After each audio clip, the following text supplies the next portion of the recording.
Good evening. I'd like to bring this session of the Berea Planning Commission to order for Tuesday, March 24th, 2026.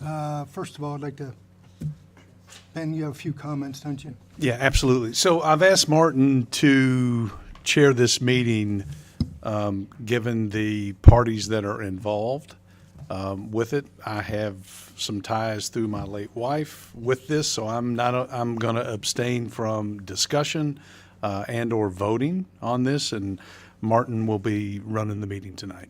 So, thank you. Thank you, Ben. Is there anybody here who is here for an item that's not on tonight's agenda? And we only have one thing on the agenda tonight. Okay. Minutes for February 24th. Trust the commissioners have had a chance to look those over. Chair is open for any amendments. I make a motion, we'll approve the minutes for February 24, 2026. Thank you, Greg. Second. Thank you, Ben. We have a motion and a second to adopt the minutes for February 24th, 2026 as presented. All in favor signify by saying aye. Aye. Nays? Okay. Having no old business, we have one item in new business. Central Park Subdivision Remainder Tract, Central Park Berea LLC. So before us, we have a preliminary plat for that development. Mandy, would you like to explain what a preliminary plat is, since we have a lot of folks? Sure. So this is the remainder tract of Central Park. So it was kind of originally designed as a 5-block build out of this entire subdivision. So when you look at the aerial map, these streets where you don't see houses beside of them, so East Side Avenue, Wall Street, and Grand Central, we've put on that map just as a display of really what is captured in more technical requirements on the preliminary plat, which is in front of us. So the preliminary plat is the document that is basically serves as the conceptual design and also approves construction documents. So how are we tying into the existing infrastructure? How are we constructing roads, sewer, water, stormwater infrastructure? And then this particular development is zoned R1 single family residential, and they are proposing 35 lots, which are single family residential homes. Is there anybody presenting in behalf of, please state your name? Dwayne Wheatley with Abacus Engineering, representing the Oliver Estates. Amanda kind of described what we're doing here. These are all single-family lots, all minimum 80 feet of road frontage and 10,000 square feet with the 15-foot side setbacks and 25 front and rear. Let's see. We're proposing to connect onto the stub streets of Wall Street, Grand Central Avenue, and the East Side. And our goal is to try to keep all the residential single family together, tying into the existing Central Park Phase 1 from 1997 that ties into East Side and Delancey, and also tying into the Central Park Block 3 from, I think it was 2017, which ties into Central Park Avenue. If anybody has any questions, I'll be glad to try to answer them. Any questions from the commissioners? Amanda, could you go back to the aerial, I guess it was? Yeah. Okay.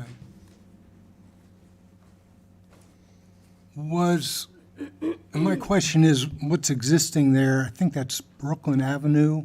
Was it originally laid out for it to connect into this? I see something there. Yeah, I do kind of have a statement from our development review team, if now's the appropriate time, in which I will show the original preliminary. Yes, plan as please. well. Okay. So as we look at these developments, obviously, we all look at them through different lenses, depending on what our role is. And really, this evening, what I'd like to do for the commission is bring together those kind of comments from our development review team and from the city's regulation for your consideration. And as part of that, again, I will show kind of the preliminary plat that was approved. Of course, now technically expired preliminary plat, but shows kind of the conceptual plan for what was supposed to happen out here. I do want to bring your attention to the Land Management and Development Ordinance, Section 502.3.4.3.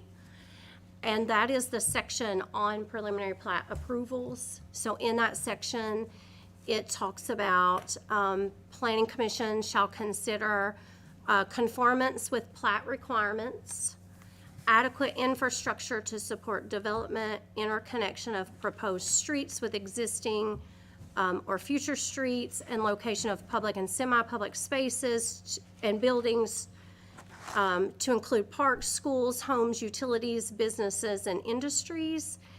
And then also a consideration by the Planning Commission for distribution of population and traffic in a manner so as to create conditions favorable to health, safety, convenience, efficiency, sustainability, and the harmonious development of the community. So that's kind of from our regulations, what is the Planning Commission's goal here. Our development review team has kind of given me the nod of approval to say, yeah, it meets the technical requirements of the regulations. As they stated, they have 3 of 5 that were connection points that were originally shown. But again, as we look at from different perspectives, we really look at that emergency service response, the safe maneuverability of equipment, and general connectivity. So now I'm going to pull up the preliminary plat. Again, was approved in 2007. And give me just a minute, because I did not have this folder open.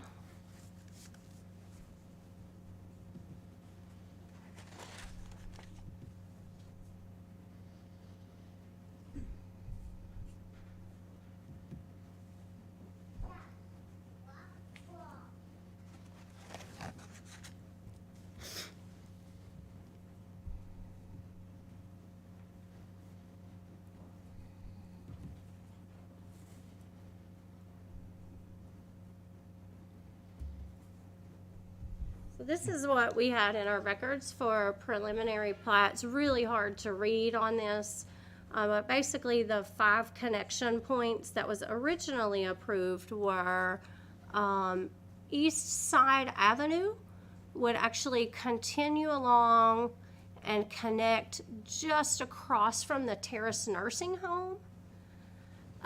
With this plat approval, they are requesting to end that in a cul-de-sac. It shows a connection from Brooklyn Boulevard, right here at a creek crossing, essentially. This is a connection point that, from a city perspective, we have asked them to make. Just in review of the plat, again, we've stated the city, for those emergency services reasons, for the connectivity reasons, we would ask for it to connect at this point. As a second option, we would ask for there to be a cul-de-sac, turnarounds, some kind of improvements made to improve the existing level of safety at that location at Brooklyn Boulevard. And then really kind of as a third option, to improve what's there in terms of adding guardrails, signage, things where we can make it clear that is now a dead-end street. But from a fire perspective, we do look at really the kind of those defined dead-end streets. In our conversations with Public Works, they expressed how difficult it was and dangerous to just back up that snowplow at the end of Brooklyn Boulevard. And then from a planning perspective, really just want to kind of bring focus on our regulations through the years have talked about connectivity and providing access to schools. And so again, this evening, the Planning Commission has a tough decision in terms of the connectivity piece of this. Thank you. I think some of our ideas were, this has been in this condition here now for 16 years. Also, from the intersection with Queensboro and Brooklyn, it's approximately 288 feet down to the fire hydrant, straight shot between the two buildings, last two buildings. Then it goes into that little curve.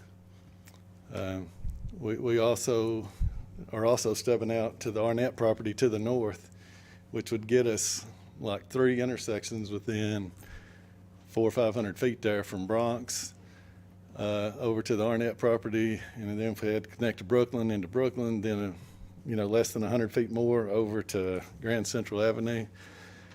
So we think from a safety perspective that what we're proposing would be a better idea.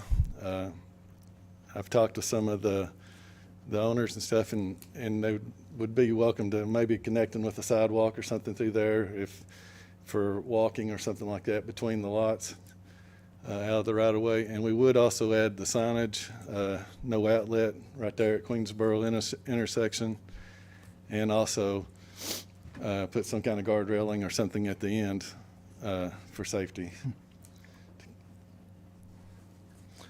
We just also think that it's a lot better for all the R1 to just be connected to the R1 and not be connected to the R3.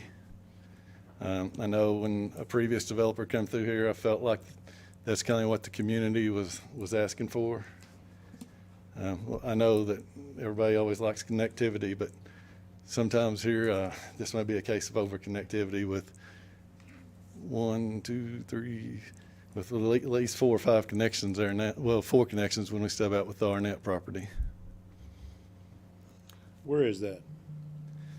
The Arnett property is right across see where East Side dead ends? It's just right at the end, basically at the end of where the existing pavement is there on the east side. Okay. So you're proposing Brooklyn Boulevard with a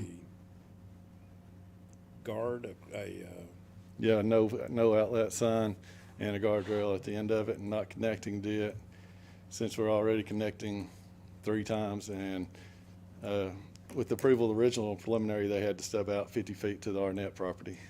so is the cul-de-sac just not doable with the stream there and that kind of thing, or? Well, I mean, when it comes across, it would take away 2 of our lots basically there. Okay. I'm sorry, I'm still not following, I didn't quite follow your justification, safety justification for, Well, it's hard to see where all the intersections would come together, but if you want to bring up the plat there, Amanda? Mm-hmm. Okay, so right at the northeast corner is where we're stepping out to the Arnett property. And before that, you It's just come underneath just that, maybe 150 feet, and you got legend Bronx map. Place going out that cul-de-sac. And then if we tie into, you can see where the tie-in would be to no, that's Brooklyn. Brooklyn. Yeah. So I'm gonna pull up, I have an exhibit that I had our GIS department do, that probably will help here. Got another one right here, and then this one, and this one. This will be a whole That's what the distance is right here between these two. Oh, I always thought that's where Brooklyn would, This is where Brooklyn ends right now, yes,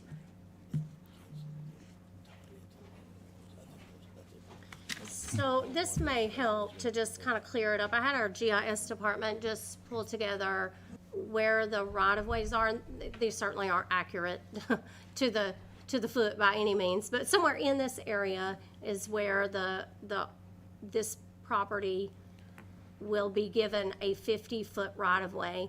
And I will say that they have been very accommodating. That showed up meeting after meeting after meeting in previous minutes where there were these discussions about connectivity. And I think I told you guys wrong, that preliminary plat was originally approved in '95. So during that time and through the development of these, there was discussion about access to this property. And again, they are satisfying that requirement as part of this plat. So it'll be a 50-foot right-of-way, unimproved, if I understand correctly, right? Unimproved. Yes, yes.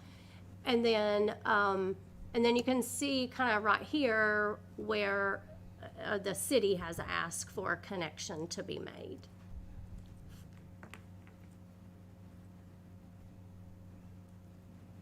Does that kind of help to see the overall? So this, Traffic flow. this makes you do without two lots? This would prevent two houses from being built? At least that many. And do we want to? But that's not really the reason, they just really want it to stay with R1. We've not really even looked at what that would even do to us, but I know. with We have those to look at the dimensions, it housing would do. crisis, though, and think about, the more houses that are being built is the better, because we have a major housing shortage in this area. So that's what my perspective is, if we can fit another house or two, that's just all the better to, we need to infill what we have, and, it's decreasing the availability of housing, and we've got more people than places to put them right now, so. Well, also, they were probably using it, the apartment building, be using that for a shortcut getting to the school too. There'll be more and more traffic on a residential street, and stuff like that out there. yeah, were you proposing a sidewalk connecting, while not proposing a road, street, Right. but a yeah. sidewalk connecting to the Brooklyn? Yeah, Brooklyn- east side to Brooklyn, yes. Okay. So theoretically, school kids could Yes. Yeah. come through there. Or our neighbors could walk through there either Yeah, one. I'm for that, yeah. Yeah. I mean, personally, I understand what you're talking, now I understand much better what you're talking about from a safety point of view. I think my concern is the safety point of view for, the R4 zone, because. The R3? I'm sorry, the R3 zone, right? Because it was laid out with the intention that it would ultimately connect over to East Side Avenue. And now if it's not, and I think as Amanda already said, there is no cul-de-sac, so public service vehicles are having a problem, whether snowplows or school buses or whatever. But then, then it's a dead end.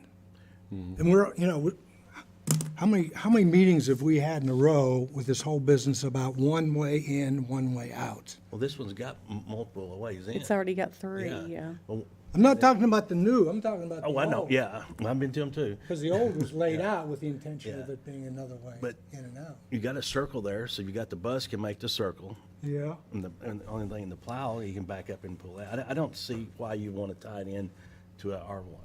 And then on the northwest corner, These people are buying this property for a residential, single family, like that. I don't know. I just don't see it there. And then it's got enough connections and stuff like that there too. and the R3 has another 50-foot stub out on the northwest corner. Yeah. Whenever the property to the north gets developed, that could be used. Amanda, you said when Brooklyn and Queensgate or Queensboro was developed, there was a plan to connect, but that has expired. Is that typical, that there's a certain amount of years, and how many years has that been? Yeah, preliminary plats are good for 1 year. And so that, the intention of that is to, certainly there can be, extensions put on that. But basically what happens is it gives an opportunity that if you came in and got a conceptual plan approved, that it wouldn't just be good forever. So that's one of the few things that we have that does expire. Again, I think the importance, though, from my perspective and looking back at the city's documents, is that we've really regarded connectivity as being really important for our community. And those things have kind of showed up again over and over in not just things that I look at 20 years ago and those minutes and how those meetings talked about this very specific way that we're going to connect here, but also even in our new regulations. So, you know, as current as our new comp plan, those results, people say, our consultants had kind of phrased in the results of that survey that several residents also highlighted the importance of safe routes to school and walkability for seniors. And so again, we just kind of hear this recurring theme when I look back over 20 years of documents of the city.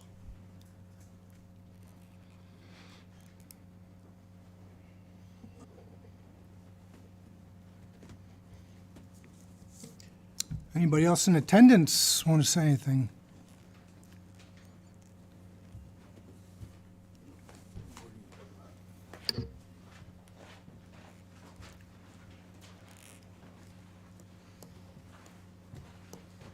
Please state your name. Jason Mays. Ask a quick question first. So the plan they have put forward does meet all regulations. Did I hear that correctly? As far as, The technical requirements of what needs to be on a plat to be approved, yes. so that's a yes, okay. So I live in the neighborhood. I hear their plan. It sounds feasible, reasonable. I agree with what they're wanting to do. I don't represent the entire neighborhood, but I feel like I represent a lot of it. That makes sense. It fits. This is what we all agreed to when we bought houses in the area. It does sound like the plat that you described expired some time ago, even before I moved there. So I just ask that you allow what they're wanting to do. That's me speaking for the neighborhood, for my house. Thank you. Anybody else? So Amanda, can you back that out just a little bit more? See a couple more streets there. I was just gonna ask for any votes, is this like the start of all the public comments, or will there be more discussion? Well, it's the start of public comments, but commissioners may have things that they wish to say too.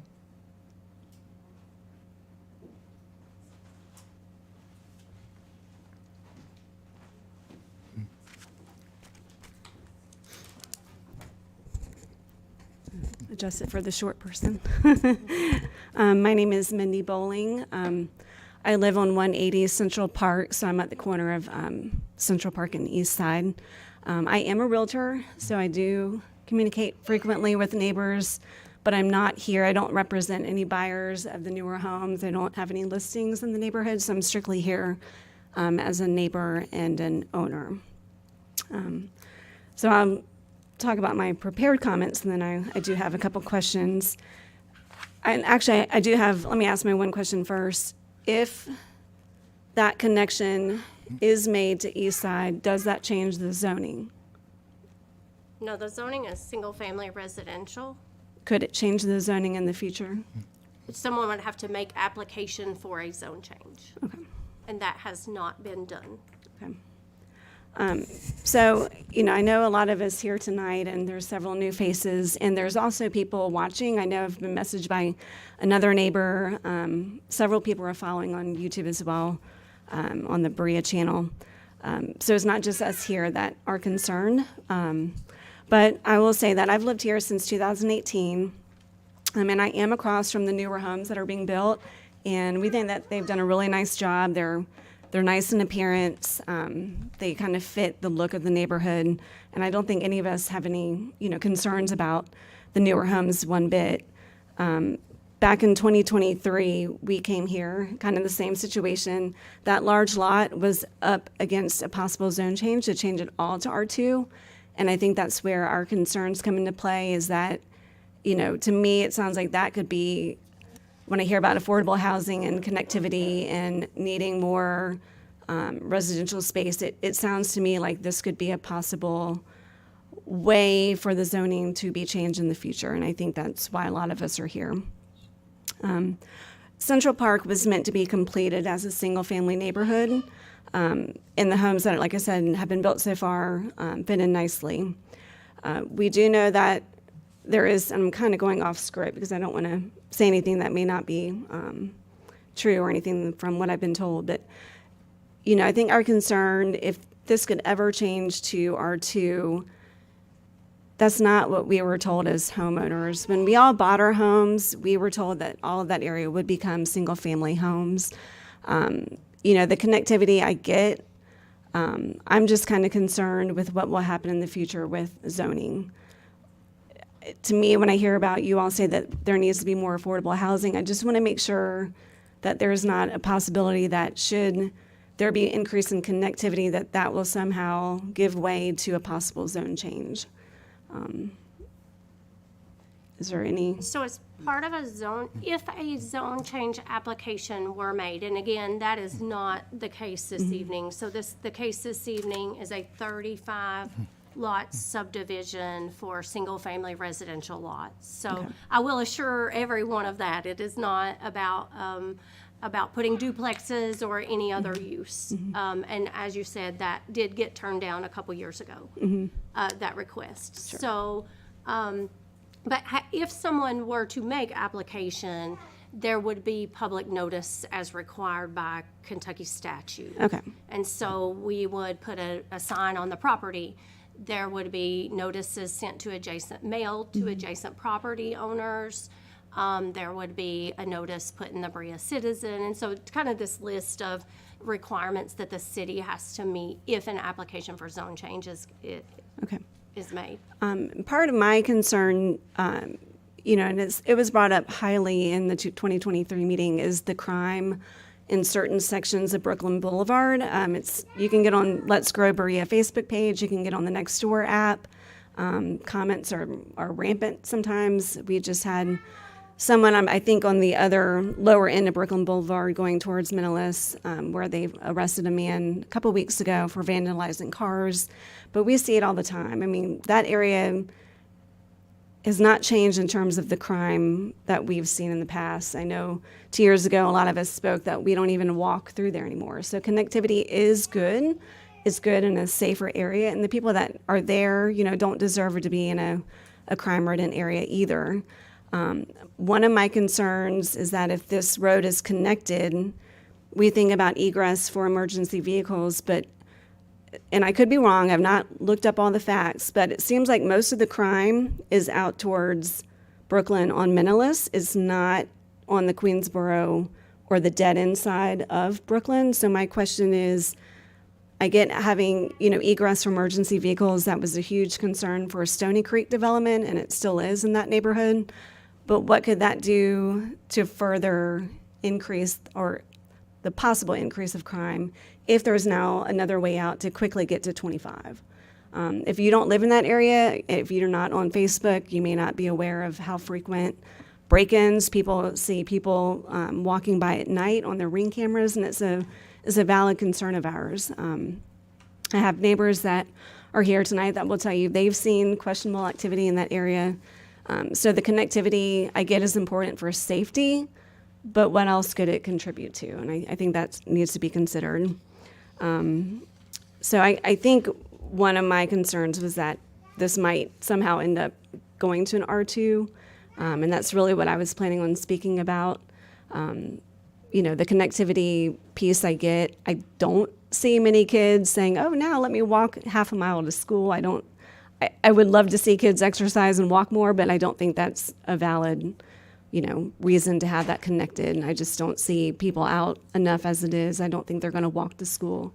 The other issue with connectivity and maneuverability, I think Amanda mentioned, there's no maneuverability at 7:20 in the morning. There's no maneuverability at 2:40 going towards anywhere on Brooklyn Boulevard, into Central Park, onto Delancey. Those houses are completely blocked by school traffic. So I think that is probably a bigger daily concern for the neighborhood too, in terms of connectivity and maneuverability. So that's all I have for now. Thank you. Thank you.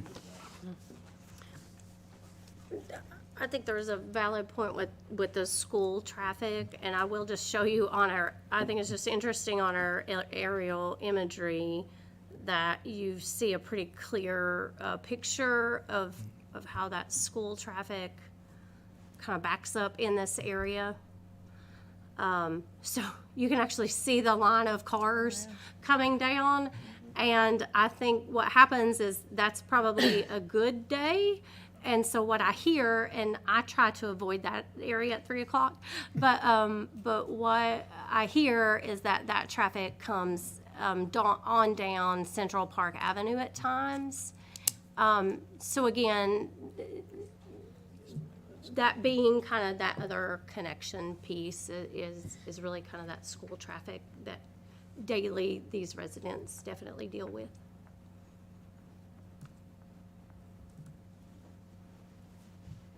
Thank you.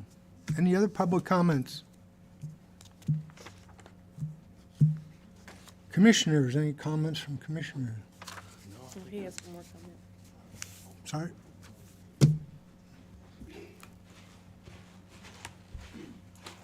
Good afternoon, I'm Russ Wand.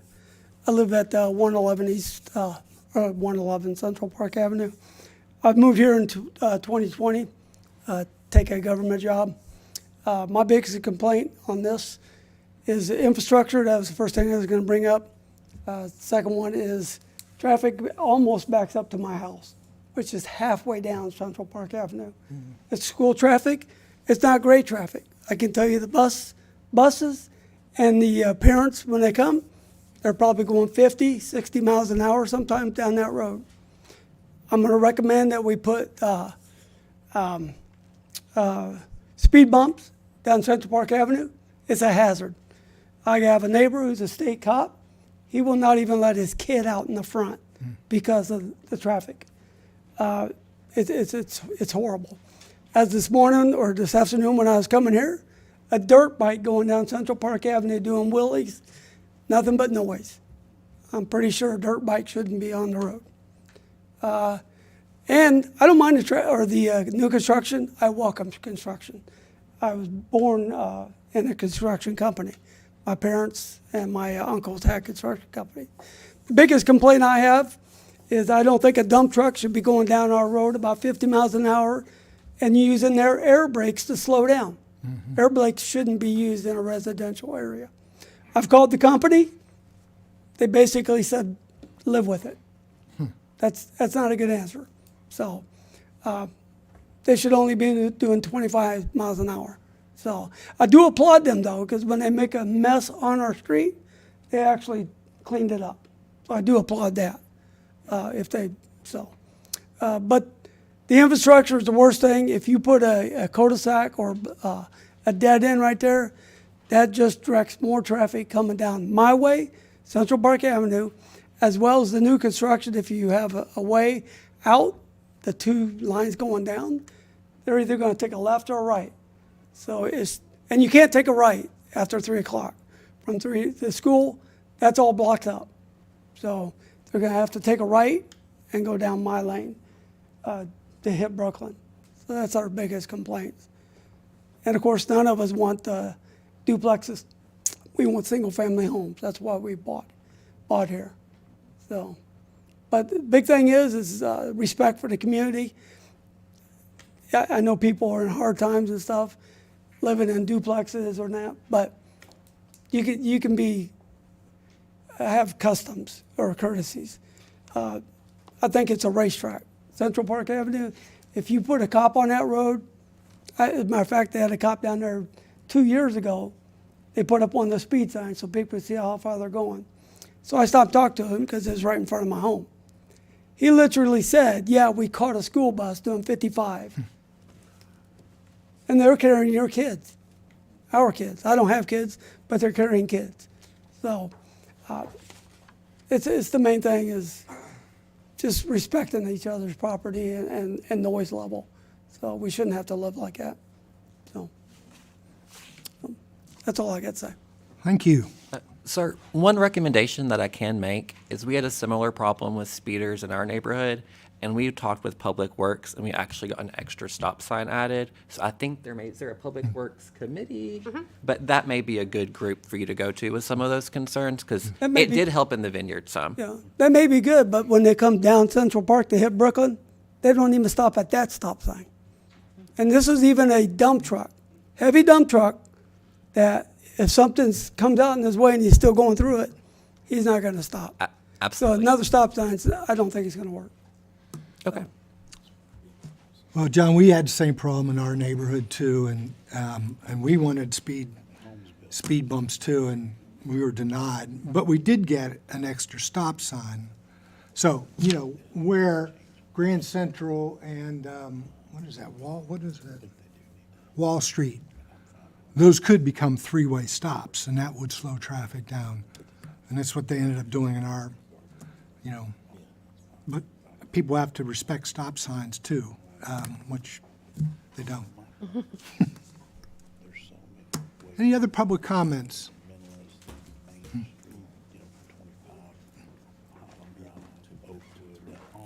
Thank you. I'm Teresa Grider. I live at 104 Central Park Avenue, which is like 2 houses up from the intersection of Brooklyn and Central Park.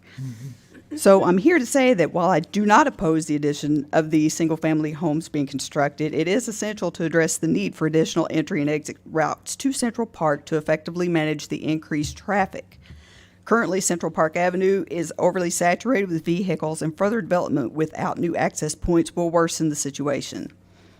According to the proposed plans, the new homes will have access to the 2 locations on Central Park Avenue, with the 3rd location at Bronx Place and East Side.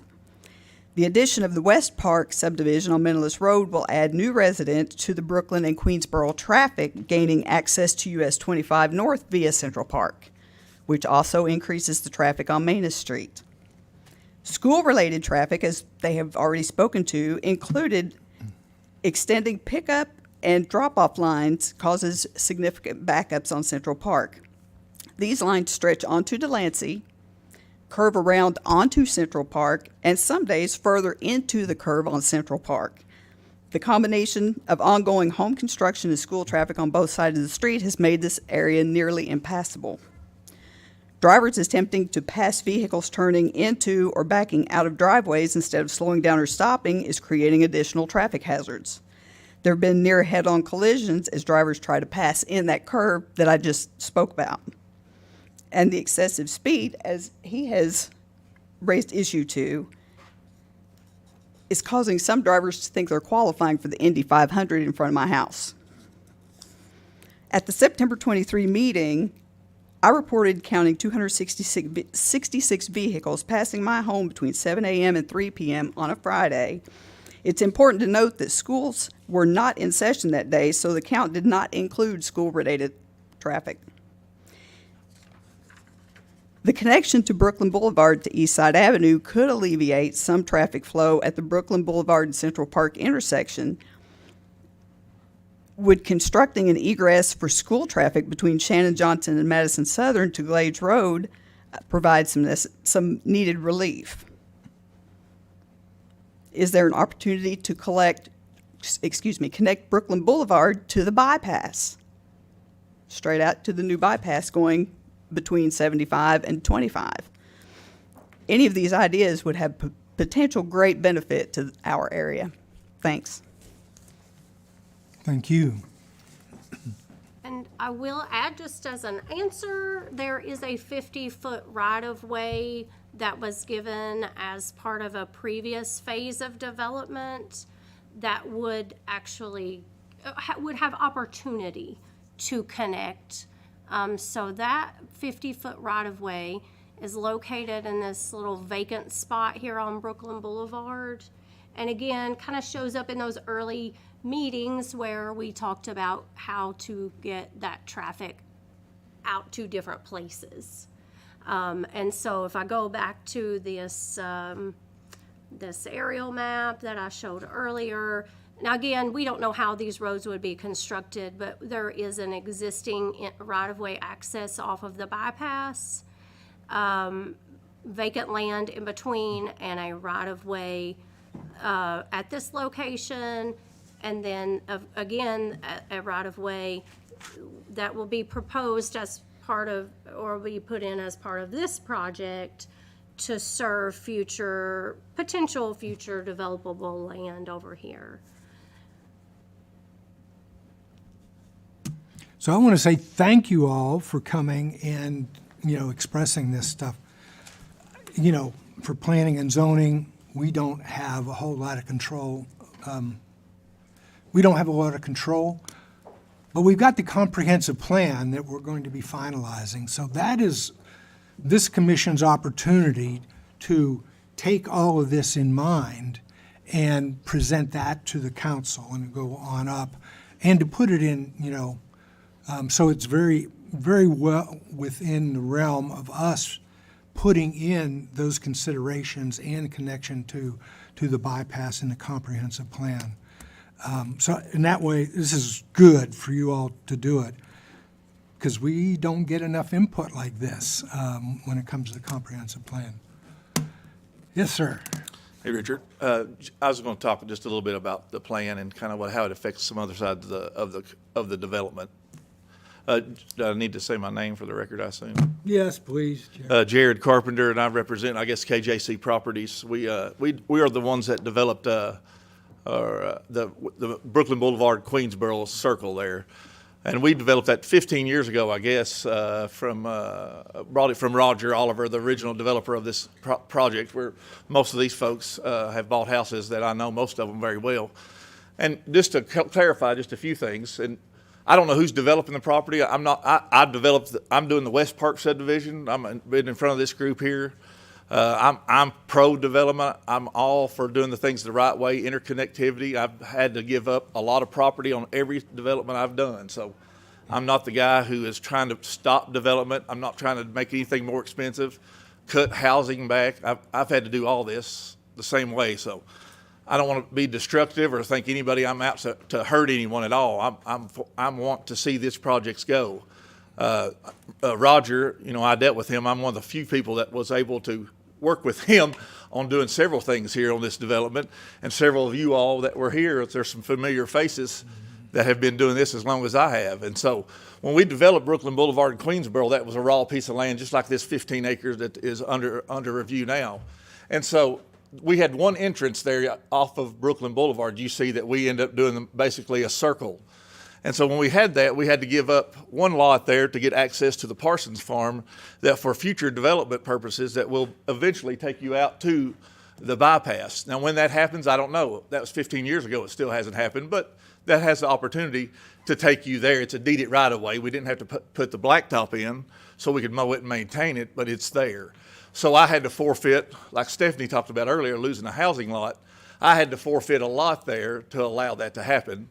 It's part of the cost of doing business. It's part of life. Do we like it as developers? No, but we have to do it. And so as we went down the street there and developed all of our other property, we had to put a stub street in that connects to this property. The only way that we were allowed to develop this through planning and zoning was to develop this property, was to put the stub street in. That's at the end of Brooklyn Boulevard. I had to put the catch basin in. I had to put the head walls in. Across the Blue Line Stream is what we call it now. Back then, we called it a ditch. I had to put it's a 60-inch culvert, concrete culvert, head walls on each end. We had to do that through there and extend it over that stream, as we'll call it. It's curbed, everything's done. Nobody will have to get in that. I've already done that. And so the reason we did that and went through that expenditure, forfeited that lot, was because that was part of the plan for interconnectivity, to bring these folks here to have access onto the next part of this property to have for security. The reason this is because if a fire truck or an ambulance needs to get into this property for these residents, if at the entrance where the nursing home is gets shut off, there's no other way to get to our property. I know Mike Barnett had mentioned, you know, there's 3 ways to get into the new development. You're actually absolutely correct. But there's only one way to get into the development in which we own, and we have the majority of our properties in, and that is on Brooklyn Boulevard through the entrance right past the Terrace Nursing Home. Because the future development was going to allow us a control point at the end of Brooklyn Boulevard. Now, I know everybody thinks that it's bad to have interconnectivity to apartments and things, but we know we're not absentee owners. We're very heavily involved, and I think people who know us know that we take care of our properties. There is some problems at the entrance of Brooklyn Boulevard, but you can't do a lot about it. But I also developed the residential street, Central Park Avenue, and put residential houses on that. And so to say that you're not connected to apartments is really not an accurate statement, because these apartments, anybody who lives here drives straight up Central Park Avenue and can get on any of these streets now that are already obtained, that's in existence. So this is already interconnected. The only thing that's not interconnected with more than one entrance is Brooklyn Boulevard and Queensboro. So that's the only thing that I have an issue with. I have concerns for that. Kids that walk to school, there is kids that I see walking across the field when I'm out there working to get to the school system, because you got Shannon Johnson School, you know, just a few hundred feet away. And so that was the biggest concern, and that's the property we had to forfeit to do the things that we talked about with interconnectivity and all those things. Once again, not trying to hurt anybody. I don't want anybody to lose a lot, but it's the cost of doing business that I've had to do on every project I've had to do. And, you know, it doesn't make a difference as far as new traffic. There's nobody going to drive from the entrance of this subdivision and drive all the way through Brooklyn Boulevard to into this to drive up through, what road do you live on, Jason? East side, just for convenience. They're already going up Central Park Avenue. That's my humble little opinion. I spend 90% of my life there. That's why I say this. Not as much as them, they live there. But I almost live there because I'm babysitting this thing for the last 15 or 20 years. And so that's really the reason I come here. That's the reason I have concerns. I didn't realize that this, because in my mind, it was always going to be interconnected, and I didn't realize that that was not going to be part of the process. So that's why I felt like I need to rush back from my other little job to make sure that I had my voice heard, to make sure we had the opportunity to see if we had a problem with that. So, like I said, I'm not trying to hurt anybody. I don't think it's a problem as far as what they're trying to do with the development. I think it needs to be done. It's not going to be R2. You don't have to worry about that. This is going to be residential property just exactly like what's there, but I do think it needs to connect. So I'll be glad to answer any questions. No, thank you. I did not realize that investment to take pavement over that creek had already been made. Yeah, that was part of my approval, and I can pull up the minutes, and I think Amanda probably has those. On the plat, I had to do those things in order for me, back in the Dale Van Winkle days, to be allowed to be able to do my development. Now, does that make it right or wrong? I don't know. That's your all's decision. But for me to be able to do my development to be approved, I had to make those infrastructure improvements. So, Thank you. Thank you all.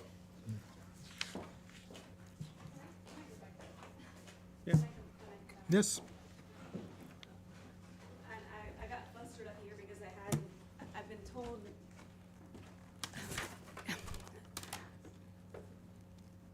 And I hope I didn't spread any misinformation, but I was told that if those roads connect, that there is a good chance that there would be a zone change request to make that R2. And I think that's why we're concerned that would that plan still be there for the single-family homes? I don't know. So If anyone can, I mean, the way we're looking at this is a preliminary plat submitted.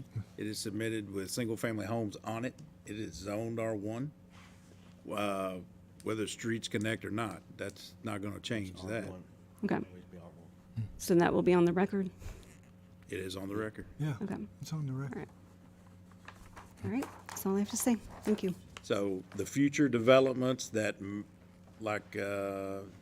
Carpenter was talking about, that are, you know, so many years away, there are other connections, other developments, and what those zones will be, is to be determined down the road.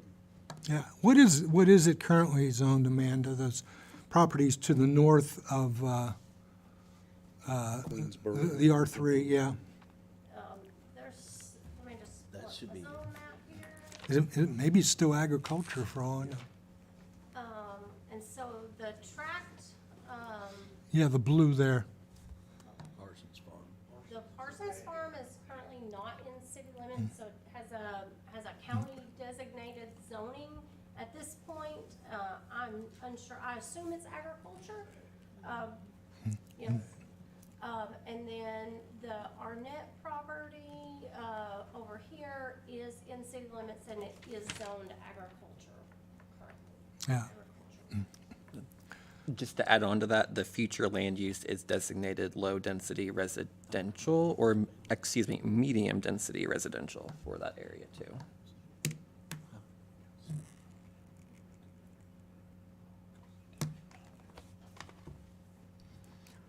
So I don't think that we can guarantee anything about what the zoning is for those two pieces are currently agriculture. And again, none of us knows if and when anything would change. And obviously, we have the situation, part of it is in city and part of it is in the county. It's not to say that the city couldn't annex that, but that's a whole nother process. So, yeah. So the development before us tonight is R1. It's going to stay R1. Nobody's asked it to change anything. So I don't know if that gives you any consolation or not, but I do have a question for the applicant. I'm not sure who to address it to. If this board finds that we need to have that connection point at Brooklyn Boulevard and the proposed street, what is more helpful for you all? Is it better if we table this so you all could make the necessary correction? Is it better if we just deny the whole thing? Like, what's more helpful to you all if we do find that connection point to be a requirement for the preliminary plat? Okay. I'd like to hire Vegas to take care of that. I'm Tracy Blevins. I always like to introduce myself even to familiar faces. I represent the Oliver Estate. This project in particular, a lot of questions about it. Roy Todd is a project manager for the future developer, so there's kind of a joint venture going on, several parties out there working to make this happen. And I'm always glad to answer those questions. The Oliver started this project, John, in 1995. So over 35 years ago, Roger presented a grand plan to the city for 180 single-family homes. We weren't having apartments, we were having 180 single-family homes. In fact, Roger tried to build a park for the city, and the city says, we don't want the park, we don't want to maintain it. And so that's kind of how this thing started in 1995. From that time forward, Roger worked with the Madison County School Board to plant the school there. He then developed phase one himself. So you've got these pretty nice homes, a really, really nice community. My kids all attended Shannon Johnson, so I spent about 12 years in that parking lot line that goes about to the curb at Central Park. I apologize. I used to hit 3 schools in the morning, so I might have been one of those families that needed the speed bump, and I apologize, but by the time I got to 3 schools and got that last one to the elementary school, sometimes I was on a tight time budget. So I'm really familiar with the school traffic and the way that looks. I'm grateful for that school. It's right in town next to Foley and Madison Southern. But he started that with phase one, and we're going to have 180 houses there. Back, if we had the Google map up, back where the Terrace Nursing Home is, that was actually I-1. And so when the Olivers started to develop this, and I say Roger because he's infamous for the transactions, but don't forget that Doug was involved too. So back at the time they were going to develop this, they were building 180 houses here around a school for the citizens in Berea. They left a spot back in the back that was zoned I-1. And so you had 3 different blocks. If Amanda wanted to go back to that original preliminary plat that everybody's relying on for the connectivity.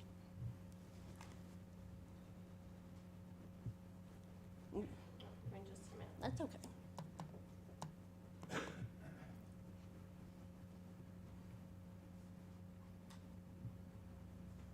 If you zoom down, I don't know if you can zoom, but down in the very bottom, Amanda, are the original blocks of the subdivision. We all know that preliminary plats are just that, they're preliminary. The landowners get together with the engineers and the surveyors because we're trying to figure out the topography, what fits here, what's the market plan for the city, talk to the realtors, what does everybody need? And so that's what a preliminary plat does. You come to the city and say, can we develop that? This is what we want to do. So this is essentially a concept plan for what the developer thinks will be great for his use of the land. Over time, as things develop, as you learn what the resources on the land are, as you learn what the marketing plan is, as you get out there and hit a couple rocks, and I'm sure Mr. Carpenter knows where all the rocks are because he's been digging out there for a lot of years. As those things start to happen, you change your plan a little bit and you make adjustments.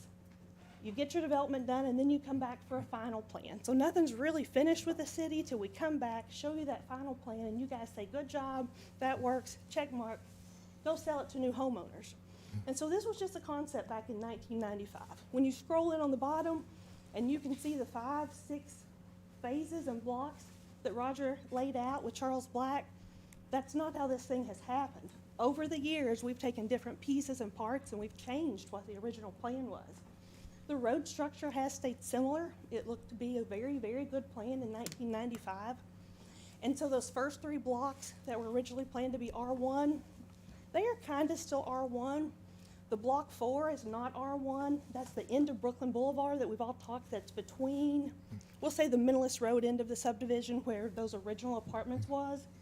Roger came back to the city and said, hey, we want to build some apartments down here. So they rezoned that to R3 and put the apartments in. So you have a rezoning census plan. The plan changed at that point. People bought R1. Over on the other hand, that at that time was not connected. We have to have a drink of water. At that time, they changed it to. I was going to go for Jerry's, but I didn't know if he'd appreciate that or not.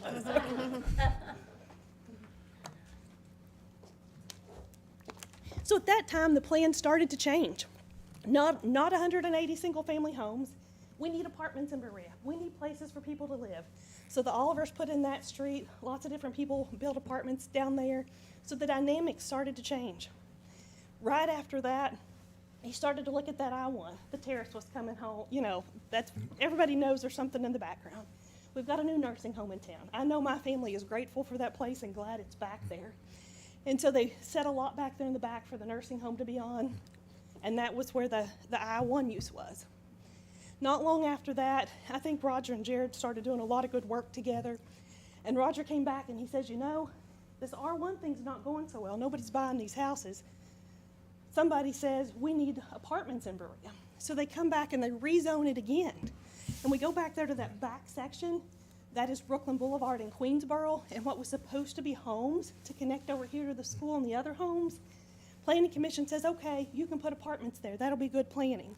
And so they go and they change those single-family residences that are supposed to connect to this side of the subdivision, and at that time, they changed those to apartments. And so that became R3 and changed again the way this subdivision looked. And I don't know, so that was 2007, 2008. So in 2008, they decided to put those apartments back there on Brooklyn and Queensboro. After that, they came back. I remember because my kids were at Shannon Johnson, they were going to widen 25, and we didn't know what we were going to do with our school traffic anymore. We'd always come in on 25. Jared and I have children born on the same day, so we knew what that school traffic looked like. And I think Jared and Roger got together, and Roger says, if you know their family history, they were a little tired by that point, and Roger didn't really want to build that road that would connect Brooklyn to Central Park so that the school kids could get from, well, not really the kids, the minivans in the morning could get the school kids to the school. And so they came together and they formulated a plan then, and they built that road that connected then Brooklyn to Central Park. And so that was the first time that those two areas really became connected and became one community, was at the time that they finished that road. And from there, the school, I know the drill because you had to switch what you were doing with your kids, and now you come down Minnelas, you come down Brooklyn, and you do this loop with the school. I thought the buses came in on the front of the school, but that could have changed. They come through the back, okay. And so anyway, that's kind of how that develops. I would like to keep in mind and point out, things change over time. You know, sometimes you come up with a plan, you think it's a great plan, but as you see the needs of the community, the market study, what's going on, you've got to kind of adapt with the change. I do not know, you know, some of that cul-de-sac build-out, it is not paved over as a road. If we could bring up Google Earth, I think, and look a little bit at the end of Brooklyn Boulevard, I think it would be really helpful. for you all to get that visual. It's a very, very nice apartment community there at the end of Brooklyn Boulevard and Queens. But it is just that right now. It's an apartment community that's been out there now nearly 2 decades. And if you get to if you're out there, I should have brought some pictures or sent Amanda some for the visuals. But when you get out there, if you pull it back a little bit, Amanda, and you look at it, it's just basically a straight street. They developed the back side of Brooklyn Boulevard first. And so when you come through that neighborhood, they're very nice, well-built streets. There are nice sidewalks. There's a lot of space. It feels very spacious out there. They do the parking in the back on some in the front. And so when you come down Brooklyn Boulevard and you get there to the intersection where Queens loops around, it's a really nice circle. You know, I think if you had only looked at this section of the map, it would have been really easy to approve, like Amanda said, this meets all of the requirements. I'm not sure at that time, because at this point, Carpenter and Oliver have been working together, I think 3, 4 sections, I don't know how many you all did together, but they've done a lot. So I don't know what their plans were. I don't know if the city required that culvert to be put in. There was a lot of drainage and storm sewer going on because there was the Blue Line stream there, and we needed to drain our water into that Blue Line stream, and we had to have culverts, and we had to have, what are those fancy little things, the galleon? Those things. You know, I'm not exactly sure how it came to that, but at that time, that was the decision between the developers. You know, Oliver actually was not part of this. Oliver sold the property. They were not part of how the streets got designed and what had to happen. And, you know, some of that infrastructure is actually on Oliver's property, so I'm not sure what that history is. I know Jared lived it, and he's done a great job with that. But I think what I really want to say about what's happening today, Oliver's have tried to be very, very accommodating to the city. The bond has been up for a while. The city needed to build the sidewalks, spend some money, and build the roads. The Olivers came back and said, basically, this is who we are. We want to finish this project with those of us who are remaining. They've had 5 significant family members die in the last decade. The rest of them say, we want to finish this thing out and do it right. Don't let the city call that bond and spend $100,000 to finish this out for us. We want to put up the bond and see if we can get it done. And they worked really, really hard to do that. They did have another developer who wanted to buy this middle section. It makes sense to me now in 2026 to go from R1 to R2 to R3. That's really, really good planning in my opinion, and I think in most of my clients' opinions when they sit down with their surveyor. But they came back 2 years ago to this planning commission with, quite frankly, a whole lot of these neighbors who were not very happy from what I understand. And planning commission said, we're not going to rezone this. We're going to keep it as R1 because these neighbors are very much so concerned about having their R1 houses connected to that R3 community. Since that time, that has made it very complicated for the Olivers to do a whole lot with this property because most people want R1 or R3 here and they want that.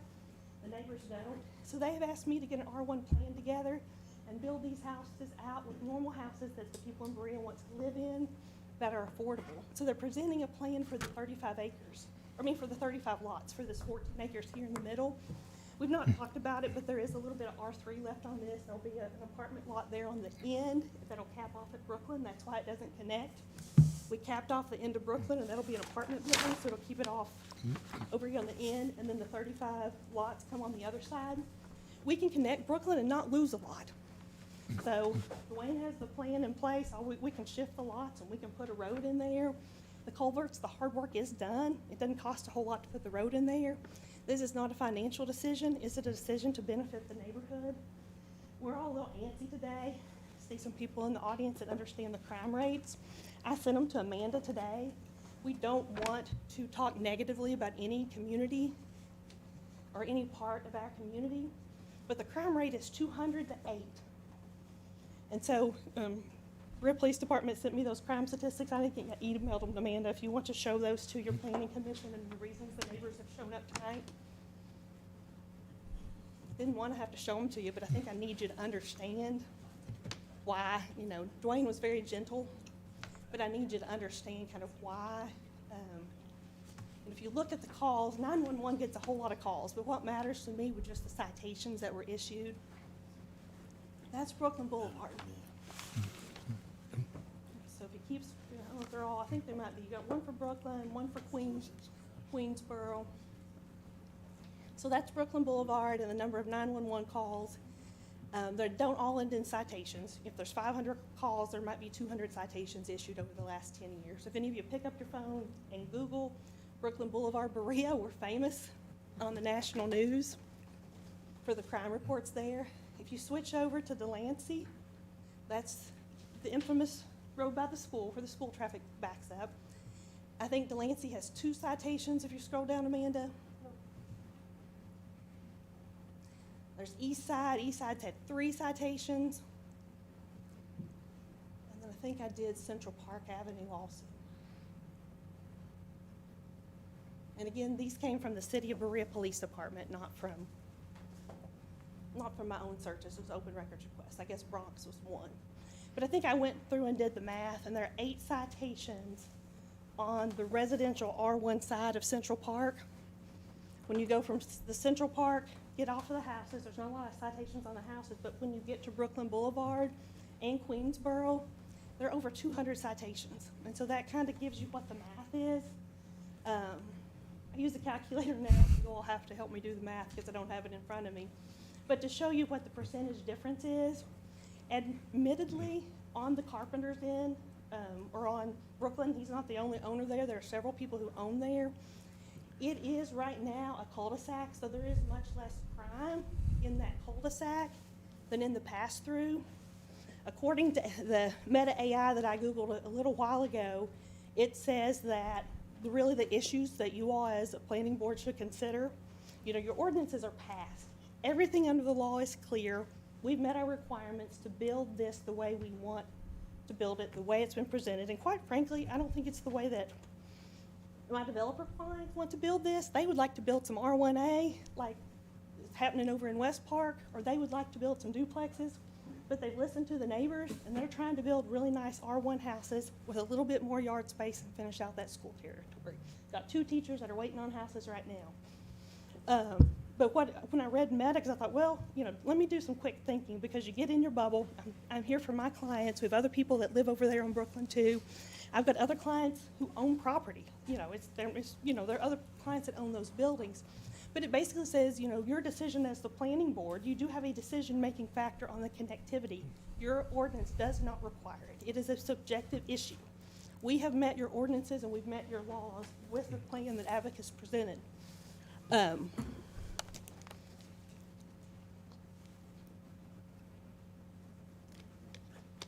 But I think the differences are the crime, dead-end streets versus a pass-through street. When it's a dead-end street, it happens a whole lot less. When it is a pass-through street, it's a whole lot easier to go looking for stuff and keep driving. It's a whole lot easier to drop stuff off. Dead-end street, I'm a little bit less likely to go there. Right now, the statistics for the Queensboro, Brooklyn, I think they're great property owners down there, and that's probably a part of why it's less, but a big part of it is also it's a cul-de-sac. Property values for a pass-through street versus a dead-end street. Dead-end streets have higher property values than the pass-through. And then the livability and the sort of tenants that you attract in the 2 places. Pass-through streets are more transient people. They're okay with traffic and people moving a lot. Dead-end apartment communities form a community, and families have a tendency to live there. And so, in my mind, if we're creating a culture in this part of Berea in Central Park and we want to finish out the last 14 acres, an R1 community will be really, really nice. There is going to be an outlet to the Arnett's. Brooklyn has an outlet to the Parsons Farm. Hopefully we will all see development in that area. The West Park, this area that's kind of dirt over here, that is being developed.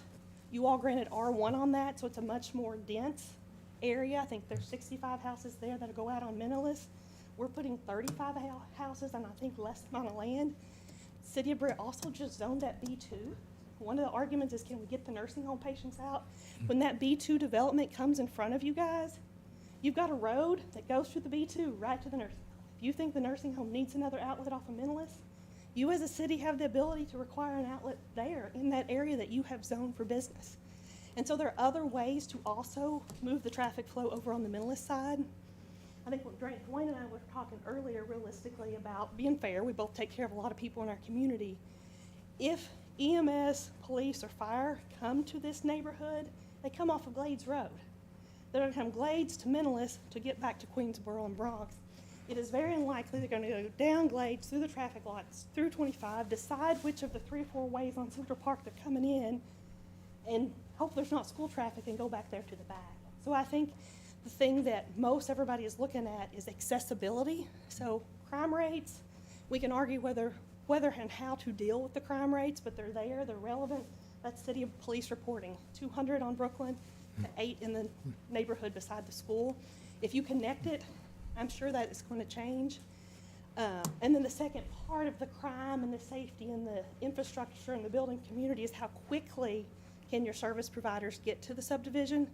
And quite frankly, I don't think the service providers are going to want to drive through all of these other streets to get back there. I think it's going to be easier to come from Glades to Menalist and in. There's only one section there, Dwayne, that we looked at that's 400 feet in front of the terrace. There's 400 feet of space between Central Park and back to Queensboro. Is that right, 443? Some days I'm better with numbers than others. So 443 feet of space between Central Park and Queensboro. That's the only thing you're changing is that 443 feet of space. There's going to be apartments built on part of that, so there's going to be parking lots, sidewalks, ways to get around it. And they will have the same access or as quick access as they would if we add the piece over here. This question started, there's a lot of questions about zoning because that neighborhood was so intense that they wanted to keep the R1 community around the school. I don't know that this developer is going to develop it if they have to put that street through there. At this point, there are 6 different builders who are trying to build the houses along Central Park. And with the marketing, the first question is, what's happening behind us? That's what they want to know. They want to know, we want to live in these homes next to a school and be in a community, if that's going to be R1 housing. And again, I don't want to talk harshly about Brooklyn because I have a lot of people, including the Olivers, who own apartments on Brooklyn Avenue, but the stats are the stats. And we've all kind of tiptoed around it until we had to. But that's kind of the facts. These people want to live in an R1 neighborhood. These people who are here tonight have continually expressed that they don't want Brooklyn Boulevard with 200 crimes versus their 8 crimes to be connected if it's not necessary. So I'm asking you basically to follow your ordinance and do what the law says. The law says we've met all the requirements. And although there was a plan in 1995 to build 180 single-family homes that connected, that's not what happened. And so to go back and say we required that road because we required it in 1995 or wanted it in 1995, we made a whole lot of changes from 180 houses being connected to having a business and a whole lot of multifamily connected into the R1. And so I think that's where Dwayne wants to finish up.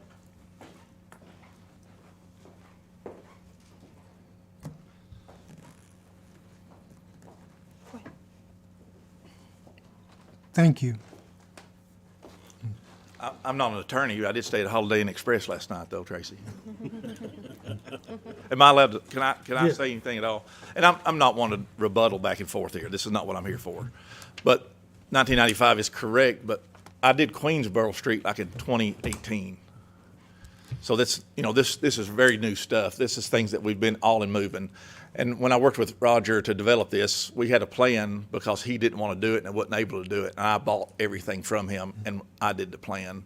The street on Central Park Avenue was a property that was gravel. As many of you all know, for many years, people four-wheeled it, drove across it, that we didn't have to. The city had to put a ditch across it.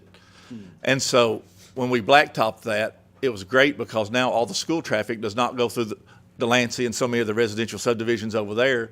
They come through Brooklyn Boulevard up Central Park Avenue, and now they're backing up. And I think Roy Jean, he understands now how the love I felt whenever I was building on Central Park Avenue, because the school buses and all the parents, when you're trying to build those houses, they're not real happy with you when you block the road down through there. They're wanting to kill you, to be honest with you. And so that is not an easy thing to do because all the folks that are driving through there are going to the school. And that school was kind of something that went later. Tracy and I's kids both went there, and that school was kind of a new thing as well. And so the reason I'm saying all that, and with the crime rate as well, we talk about crime, but is that somebody calling because it's a domestic? Is it calling because they're mad somebody's peeping in their window or they're breaking into their house? I mean, to say that people, if they're wanting to rob you, can't still drive down Central Park Avenue and come across your house. We got Tony Terry, our new sheriff, sitting here that lives in Central Park subdivision. I think he can probably talk about crime as much as anybody. You know, they're not going to just drive. They're not going to just drive in front of your house, jump out and steal your stuff from you. I would be more worried about them parking over here and walking across the empty field to steal your stuff.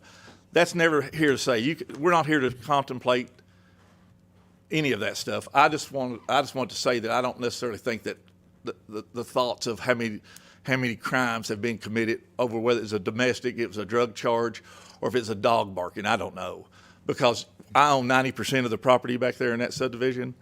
And, you know, we get complaints if the police gets called, nosy neighbor Karen calls us the next morning and lets us know about it, I promise. And so, you know, because at the entrance of this subdivision, you can't forget that Manus Street has Phillips Trailer Park. I was born in a trailer. I don't have no problem with that. But that's a trailer park in that subdivision there. Ball Street has several dilapidated houses that have been rebuilt. You've got a couple guys that are building duplexes there. So, I mean, this isn't, we all don't live in a gated community here. This all has residential multifamily property around all sides of it.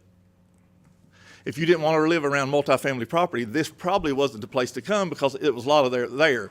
I'm not being a smart aleck. I'm not talking about it, because I built a house in Beaumont, lived there for a long time. I don't think there's nothing wrong with having multifamily properties around. These folks have really nice houses. I'm the one developing West Park. I got that developed because it was a section that nobody else owned, that they couldn't complain about me getting to be able to build smaller houses. The only reason I got it approved to build 1,100 square foot houses in it, because it didn't adjoin another person to be able to say, I don't want these houses beside me or adjoining my property. So that's how this development plans work. It's super complicated, as Tracy knows. She represents folks like this. Dwayne knows how hard this is. I'm not trying to recreate the wheel here. And I just, in my opinion, I don't understand why we couldn't connect the street. I get zero gain out of this. I don't gain a lot from it. I don't gain another property from it. It doesn't make anything from it. Here, from what Tracy said, it sounds like my property's worth a whole lot more if I leave it private. That's not the case. The reason we want it is because of fire, access to the school system, access to another point. I didn't think we'd have anybody here that wanted another access to a road, but we actually do. I was kind of shocked in that. I thought the option would be swayed against me. So that's kind of the option I wanted to talk about. I don't really see that there's a huge option against it, because this property is already interconnected. If they drive up Central Park Avenue, what's the first street called there, that little stub street I put in off Central Park Avenue? What? Wall Street. They can drive down Wall Street and then turn right onto East Side Avenue and still be right in this subdivision if somebody wants to do all that. It's all interconnected no matter what. Thank you. Thank you.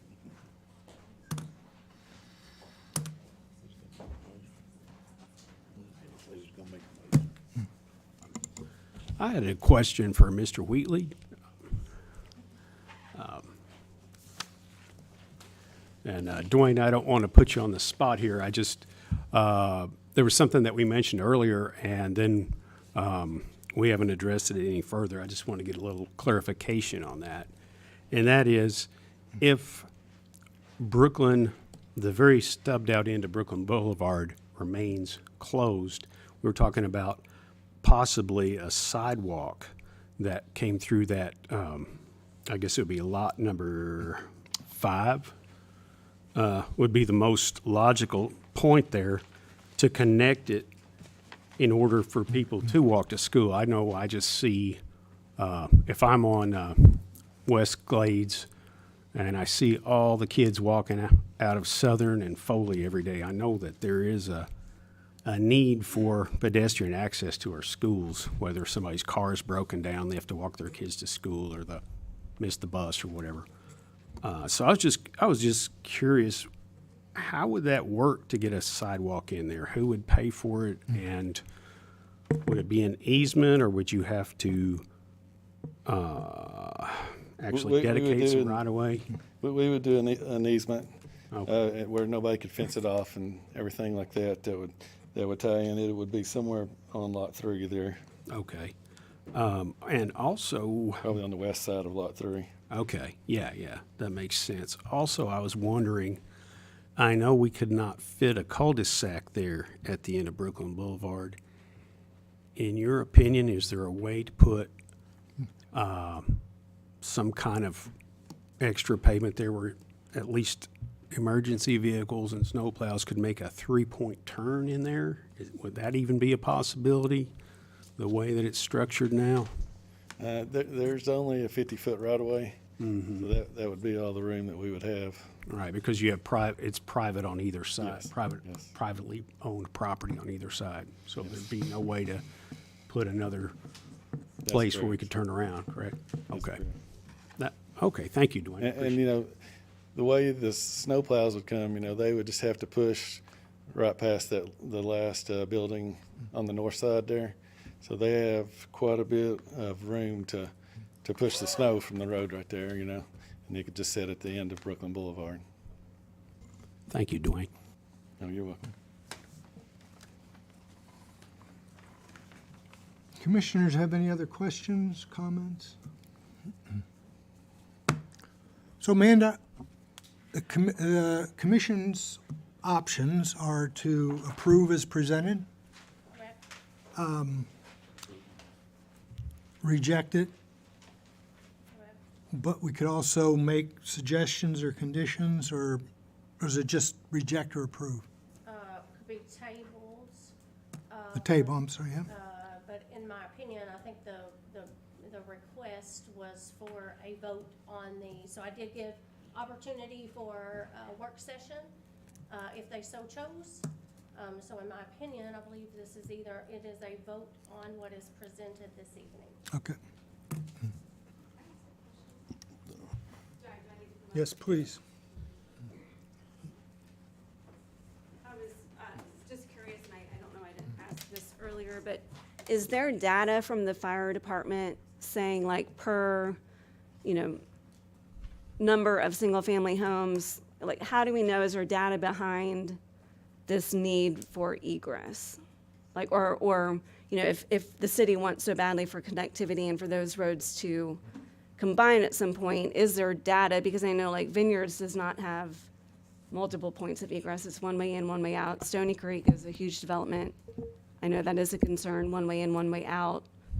So is this going to set a precedence for all future neighborhoods in Berea that you're going to have multiple egress points? And what is the data behind that, proving that there is a need for connectivity? So when we had our development review team meetings, and that group is made up of emergency services personnel, city engineer, we look at it for lots of different aspects of the plan. A couple things that kind of came out of that meeting, again, was a fire department's concern, particularly, I think someone mentioned it, an incident that may occur just past the Terrace Nursing Home. And so what happens is that fire apparatus is a big truck that's going to park right in the middle of that road. And so what happens is we really, if they are in a scene or fighting a fire at that location, it basically blocks off the access to the remainder of these housing units. And from a planning perspective, the majority of the housing units are in Brooklyn Boulevard. So I will back up and say there was another opportunity to connect to East Side.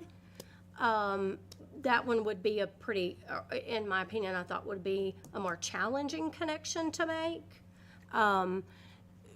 being as though Brooklyn already connects to the right-of-way. But again, back to the fire perspective, they were concerned about that particular location. They were also concerned about the end of Brooklyn Boulevard. And so in those discussions, we ran that scenario where we have a fire truck parked at the end of Brooklyn Boulevard. And now that fire truck, they don't pull on private property, you know what I mean, just to turn around or whatever. So they're gonna be backing that fire apparatus up to be able to turn onto Queensboro. From a public safety perspective on Public Works, they talked about how dangerous it is to back up a snowplow.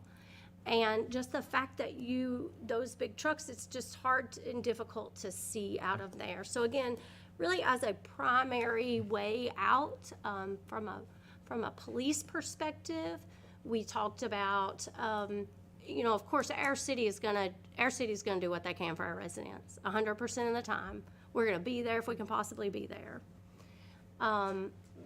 But seconds matter is kind of what's taught in 911 and emergency services.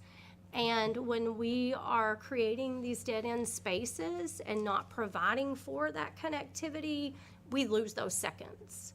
And so when seconds matter, that, again, from that emergency services perspective, those were the discussions we have. Now, I did try to pull the fire data. I was reported, I have what's reported, I just don't know the time period. So there definitely are active fire calls that happen. And the data that I was given, really just shows about, I'm gonna say 15 incidents, but unfortunately, I don't know the time period of that. So my data is, I just can't give you good data on like what was presented for police over a 15-year period.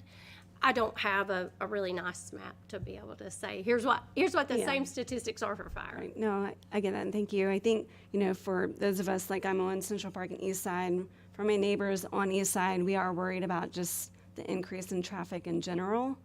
If that road were to connect, and I understand Mr. Carpenter's point about, those are his properties, obviously wants to protect them, but I have been robbed. This was back in Virginia Beach. I lived on a corner, and the police officer specifically told me, you're on a main road out. I wasn't on a cul-de-sac. I wasn't on a dead-end street. I was on the corner, and he said you were a prime target. So I personally do feel like if we open that up, that there is a possibility for more crime. I hope not, but I personally, I can't say, that I've not had that experience, and that has always stuck with me. It's stuck with me too when he's like, you've got, extra patio pavers, don't leave those out because someone can break your window. I keep that in my head too, because there were some things that contributed to that. But he said it's an easy way in, easy way out. They get out of that street and they're gone. They're not having to then turn around and exit out, slowly. They just had a main way to get out to the main road. So I do think that is a concern for a lot of us neighbors.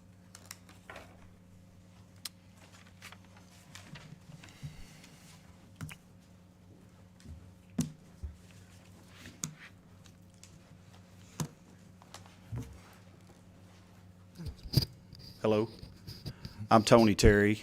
I live at 152 East Side. And just adding on to what Mindy said, I can elaborate a little bit on crime. I have 36 years in law enforcement. And there is a direct nexus whenever you start connecting roads to criminal activity. I understand the seconds matter on emergency response, but it's more important to prevent and deter those things from happening to begin with. So I understand everybody's point of view, but I live in this community. All of our neighbors live there. I see all the kids. I love listening to the kids over at Shannon Johnson, so I care about what happens in this particular area. And personally, I feel that if that road is allowed to connect, that it could increase the crime activity in this other part of the area there. Thank you.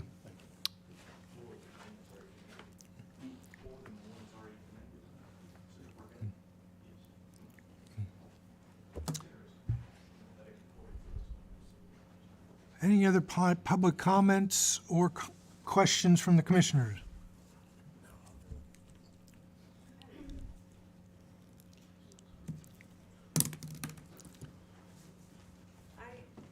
I heard your comments just now, Mr. Terry.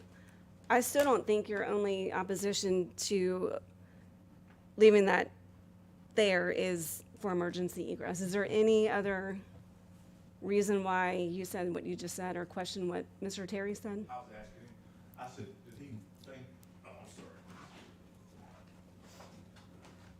Since you asked the question, I I know Tony well, so I was asking him, when he asked that he thought that would make a difference, I was curious if that interconnectivity from the end of Brooklyn Boulevard to East Side, is that right, Tony?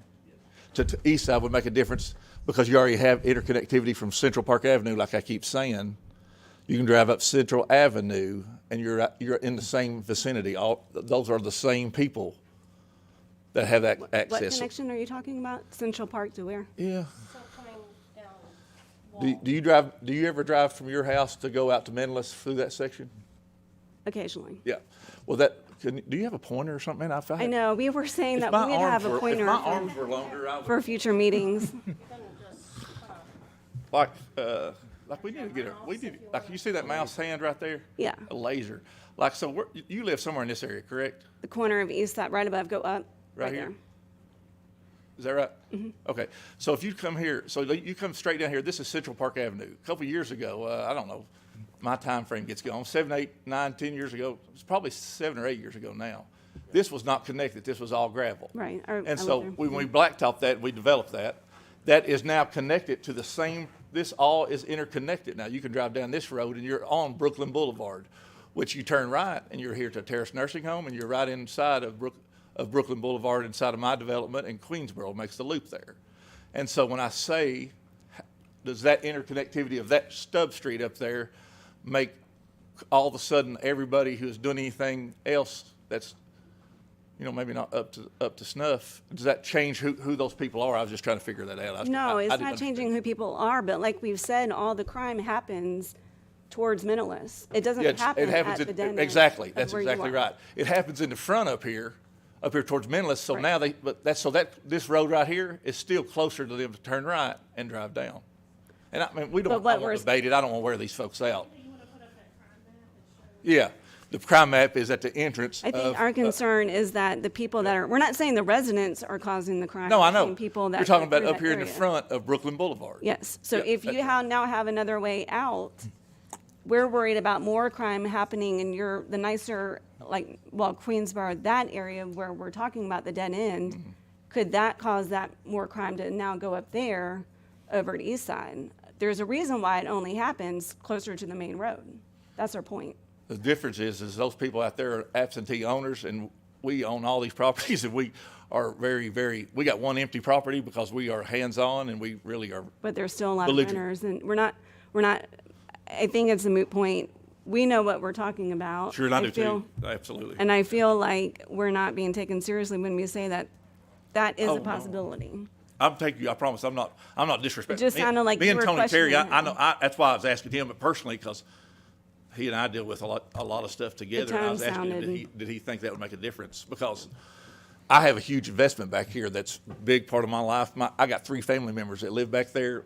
I'm not going to do anything that would be incorrect. So that's why I was asking, because we do not have problems back there. It's all at the entrance. So that's why I was asking.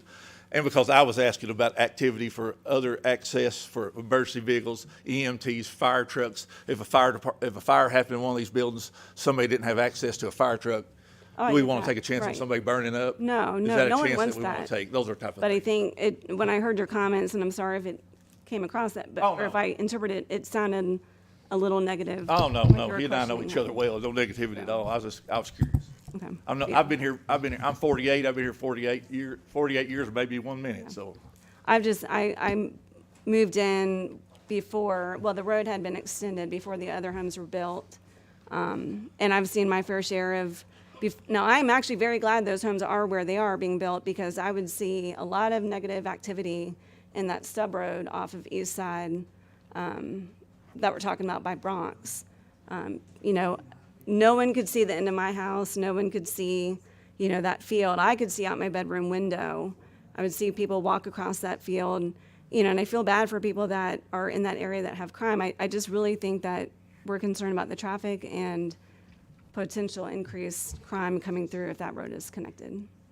So I think the way that they have the plat, it serves the area well. And I'm still a little leery if there's any potential for, why, and this is not against him, but I'm still questioning why there's so much interest from his side to get that road connected. And part of me thinks that in the future, if that is connected, could there ever be a possibility for a zone change? I don't think it's just about emergency egress.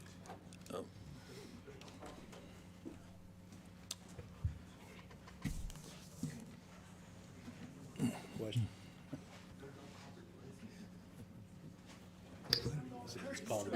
I was getting ready to. My name's Elisa Combs. I live on 141 Central Park Avenue. Been there since December of 2019. I think I was one of the last people to buy one of the last houses that Jared built over there. And we're right there on the corner of Central Park and, I think you called it Grand Central or something? Yeah, right there on the corner. Like I said, we've been there since 2019, and just about 3 months ago, I had my first incident with somebody walked up straight to my porch, picked up off a gnome on my porch and walked off with it. So crime is definitely increasing, and so that is one of our concerns. Also, I have a house there. I want my property value to go up. So I appreciate everything that the builders that are there now are doing for that, for us for that. I do have a granddaughter that's 3.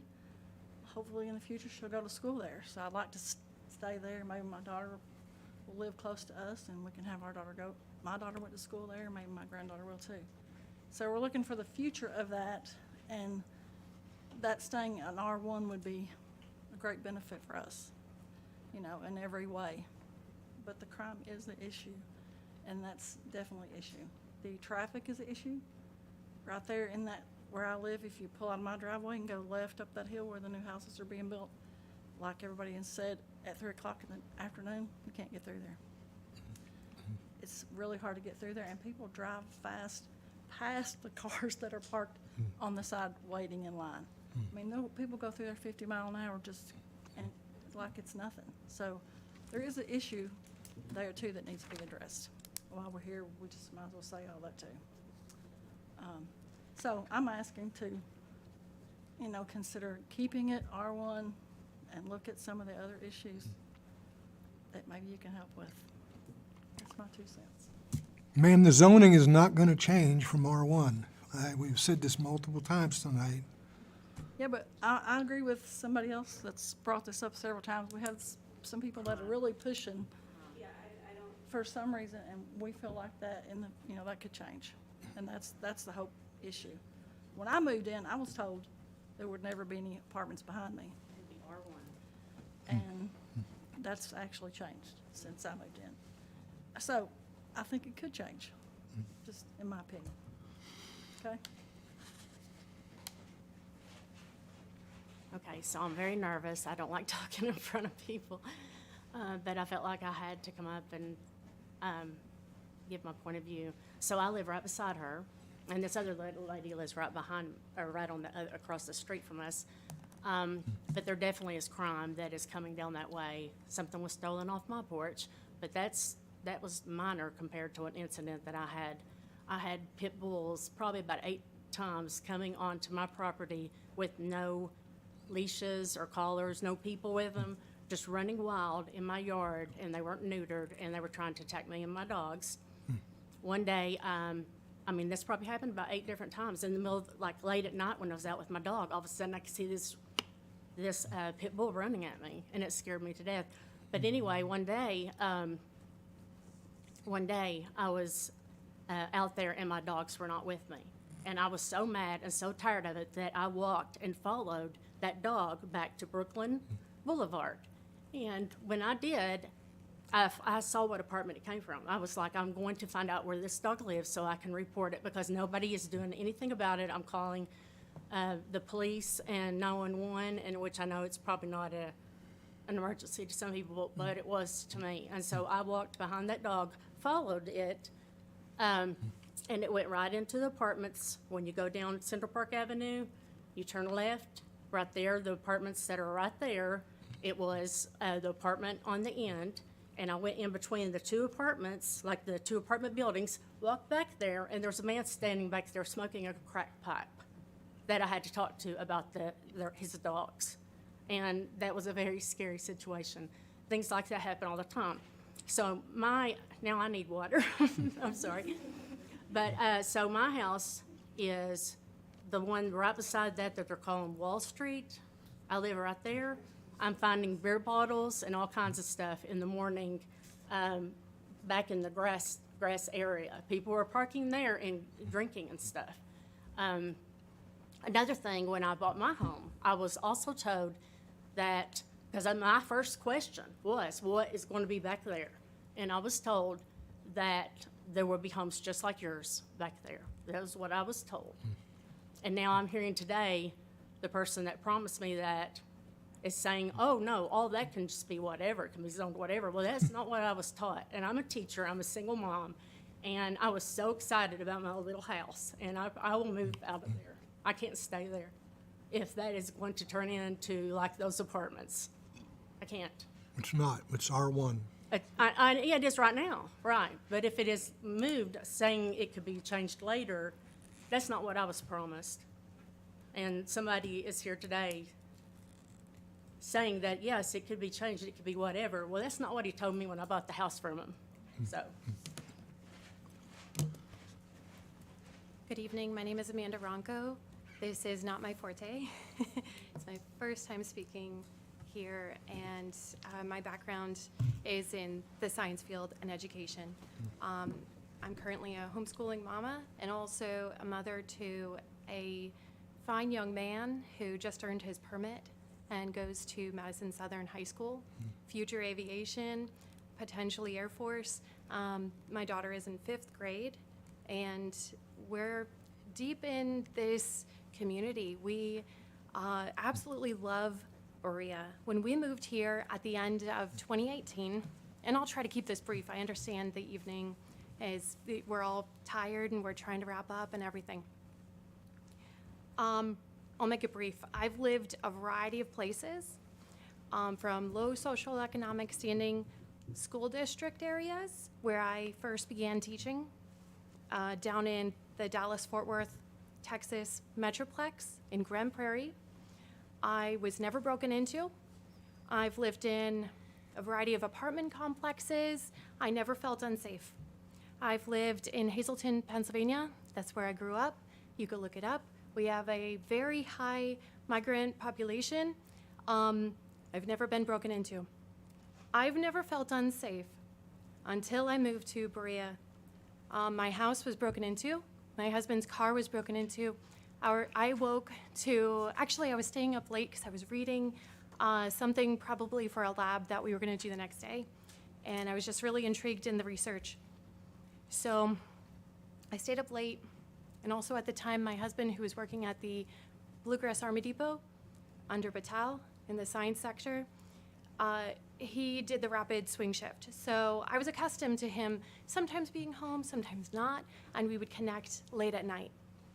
I forgot that he was home that night. He was not on night shift. It was early. It took me a while to get used to that rapid swing shift. Anyway, I digress. His car was broken into and our garage door opened.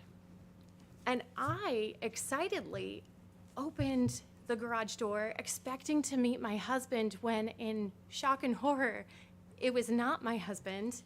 I slammed the door, quickly closed the garage door, locked it. I also took jiu-jitsu and other training from Hurricane now because of this. We invested in surveillance, so camera system, which has costed my family. It's not easy on a single income. Like I said, homeschooling mama for my children since 2020.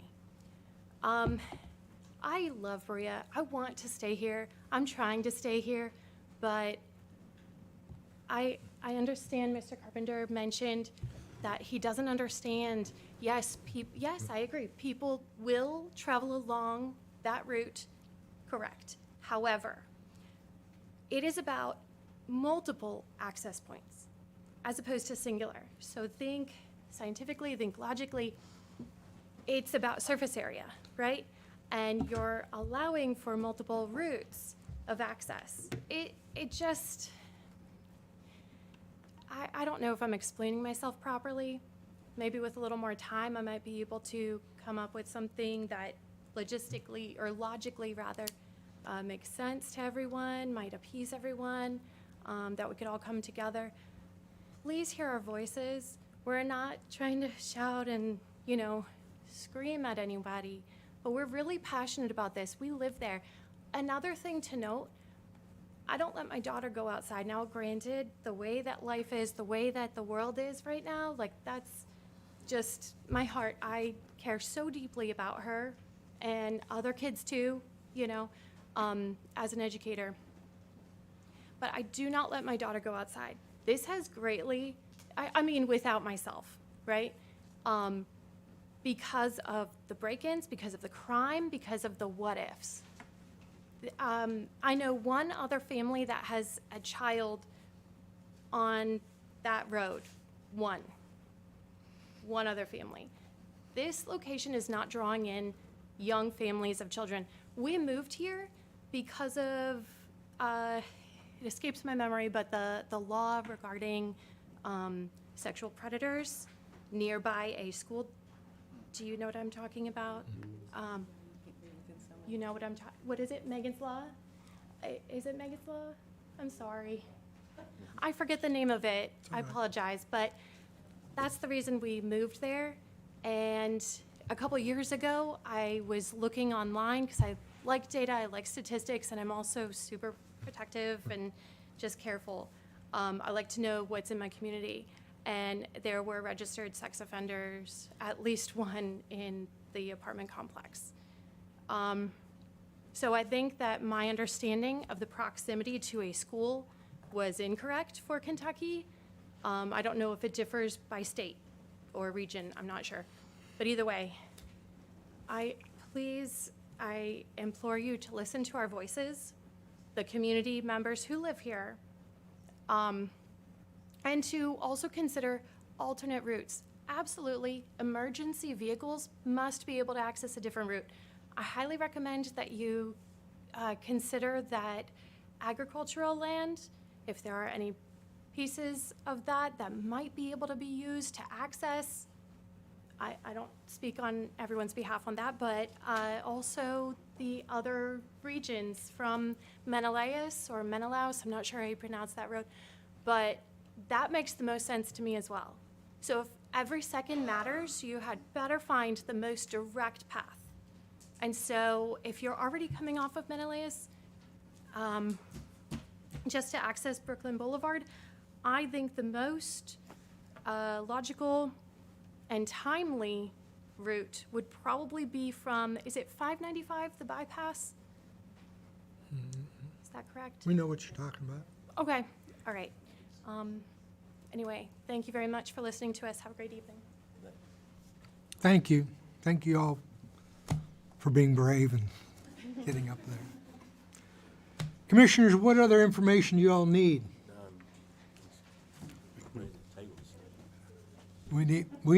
I'm closing public comments for now. Commissioner, anybody care to make a motion on this? Motion to approve. I make a motion that we approve. Approve the plat as presented? As presented, yeah. Okay, is there a second? I'll second. We have motion and second. All those in favor of approving the... Is there no discussion? Huh? Yeah. Typically do discussion after we accept the motion. Sorry for my haste. That's okay. Yeah. When we approve a preliminary plat, that is not something that we decide on how we feel or base it solely on one thing. Approval of a preliminary plat is based on our land management and development ordinance. That is something that we pass every 4 years? Ish, that has the rules on how you develop a subdivision. It explains what needs to be on your plat, the process you go about in developing your plat, and how you get it approved. So here tonight, we are assessing the preliminary plat in conformance with our land management and development ordinance. It is my opinion that this plat does not meet our land management and development ordinance, specifically section 502.3.4.3. Our land management and development ordinance instructs us as commissioners to evaluate whether or not this plat has interconnection of proposed streets with existing or future streets. Any other commentary I find to be discretionary and arbitrary. The requirement for interconnectivity has been steadfast on this commission. 10 years ago, Jared Carpenter, when he was constructing the other phase of Central Park, I am sure he was not interested in paying to make the necessary connections for future use at the end of Brooklyn Boulevard. He would have been 10 times happier, I'm assuming, building another apartment building and dead-ending it there. But this commission forced him to prepare for connectivity. 10 years prior, Mindy, I know you mentioned the Vineyard subdivision. 10 years before Central Park in the Vineyard, every neighbor went down, myself included, begging, don't connect us, because we had a new phase coming. Not only did they connect us, but they required the developer to deed over the property for connection, and it sits there vacant and unused. This commission is steadfast in our belief of connection of existing and future streets.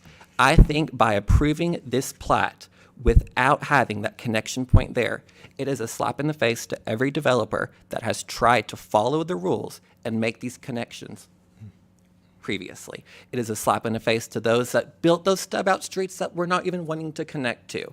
It is not following the rules.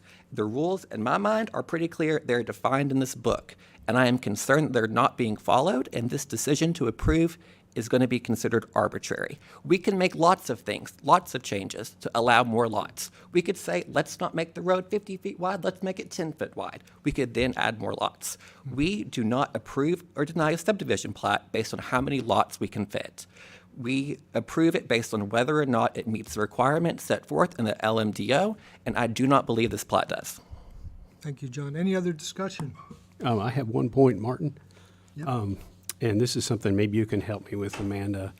Looking at the plat here, if we extend the center line of Brooklyn Boulevard on down through lot number 3, we're going to have an intersection that's approximately 80 feet from Grand Central Avenue. I understand why we could not curve.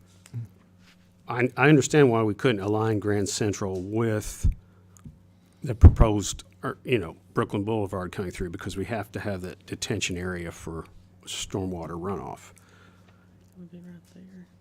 Is that going to create a hazardous intersection there because the two streets are not aligning? They're just about 80 feet offset? Yeah, I was believe that curious about your there would opinion. need to be a redesign of the roads and the lot layout to accommodate a different road layout, yes. And so again, that's why I kind of pulled that preliminary plat, because we see how those were originally designed to just kind of show what the intent of that connection was. But yes, Mr. Gardner, I believe that you're accurate, that that would not be a good design to put two roads out that aren't across from each other. Any other discussion from commissioners? We have on the table a motion that's been made and second to approve the development plan as presented to us tonight. All those in favor signify by saying yes. Yes. All those against signify by saying nay. Nay. I hear the nays are greater, but I'd like to show of hands. All those saying nay. 2, 3. Okay, all those in favor of accepting it, just raise your hands, please. 1. All right, we got 3 for and 3 against. And you're abstaining. Yes. It's up to me, and as chair, I'm voting nay.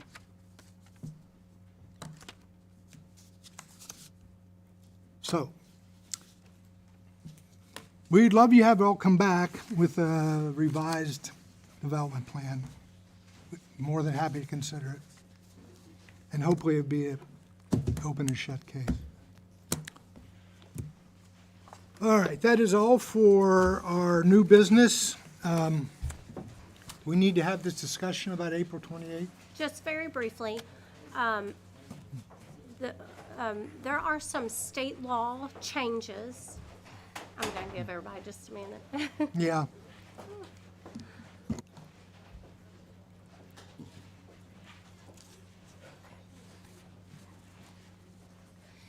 are some state law changes to manufactured housing. What I would like to do, so I've tentatively scheduled, Logan Haynes is the executive director of the Kentucky Manufactured Housing Institute. And what I think is going to be beneficial for us as a commission to understand is what the manufactured housing industry has done to make these, the manufactured housing more adaptable to single-family residential. And so I've kind of given you all the 2-cent version of this, that we have to do something with our regulations by, and they have to be in effect by July 1. So to just kind of prepare ourselves for that, I wanted to bring in an expert. And so he's been agreeable to us tentatively April the 28th, if you could just plan to be here. I'm hoping to have some changes to our regulations to propose that evening. Of course, it will go through a public hearing and 2 readings of an ordinance to be final. So I want to kind of get that ball rolling so we can meet that deadline. So I haven't paid as close attention to the legislative session on these issues this year as I have. Is there a bill that's already been passed that is changing stuff? And it went into effect, it was actually in last legislative cycle.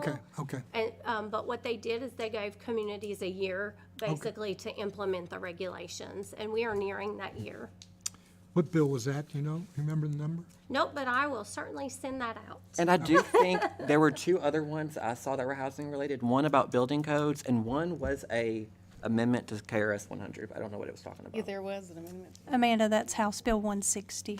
Thank you, Melissa. Okay, This was sorry, I was last jumping the year. gun. It was just a bill, but I did see there were some coming. No, Okay. I didn't say I saw that. Okay, yeah, definitely a lot of housing conversations happening in our legislature right now. Yeah. Specifically, I've seen ones on building codes, and we've seen them on kind of laxing regulations as it pertains to a distinction between multifamily and duplex and single family, kind of this push to just say it's residential. So how that'll land, we don't know yet, but I'd say we will find out soon. Yep, and electrical codes too, I think. Electrical code as well, yes. Yeah. So the 28th, the session will be over the 15th, so we'll know where the dust is settled regardless to that too. Okay. Chair would entertain a motion to adjourn. Make a motion. Is there a second?